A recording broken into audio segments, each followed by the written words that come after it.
चीन के यूनान प्रांत में हाल ही में एक मस्जिद के पुनर्निर्माण योजना के दौरान पुलिस और लोगों के बीच झड़प की खबरें सामने आई थीं। इस घटना से जुड़ा वीडियो भी सोशल मीडिया पर वायरल हो रहा था। चीन के स्थानीय प्रशासन ने यूनान प्रांत के नागू कस्बे में बनी 13वीं सदी की नाजिंग मस्जिद के गुंबद और मीनार को ढहाने का फैसला किया था। नागू की नाजिंग मस्जिद एक बड़ा लैंडमार्क है। बीते कुछ सालों में इस मस्जिद का विस्तार किया गया है।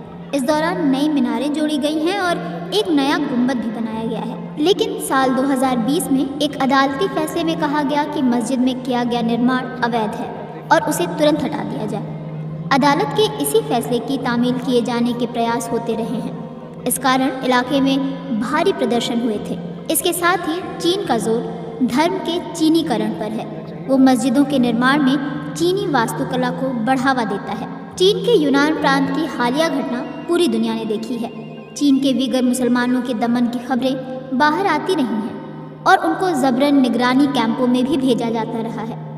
चीन इन कैंपों को री एजुकेशन कैंप बताता है। इन सभी मामलों में दुनिया के मानवाधिकार संगठनों से लेकर अमेरिका, ब्रिटेन और कई यूरोपीय देश खुलकर चीन की निंदा कर चुके हैं और करते रहे हैं। लेकिन कभी भी मुस्लिम देशों की ओर से इस पर कोई बयान नहीं आया।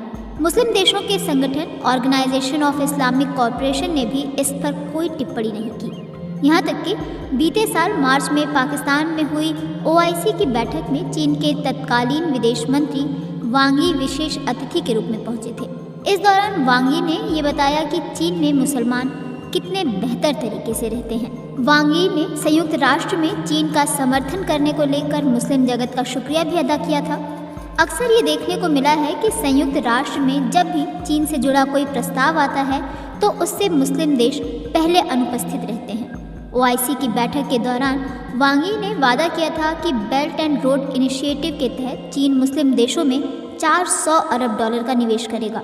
मुस्लिम देशों और OIC की चीन की कड़ी कार्रवाई पर चुप्पी को विश्लेषक राजनीतिक नौटंकी भी बताते हैं। लोकतांत्रिक देश चीन में मानवाधिकार उल्लंघन का मुद्दा उठाते रहे हैं। वहीं दूसरी ओर OIC के सदस्य देश पाकिस्तान, UAE, सऊदी अरब, कतर, ओमान, बहरीन, मिस्र और कुवैत चीन की तारीफ करते रहे हैं। चीन का कहना है कि वो शिनजियांग प्रांत में चरमपंथ को खत्म करने के लिए नई नीतियां अपना रहा है।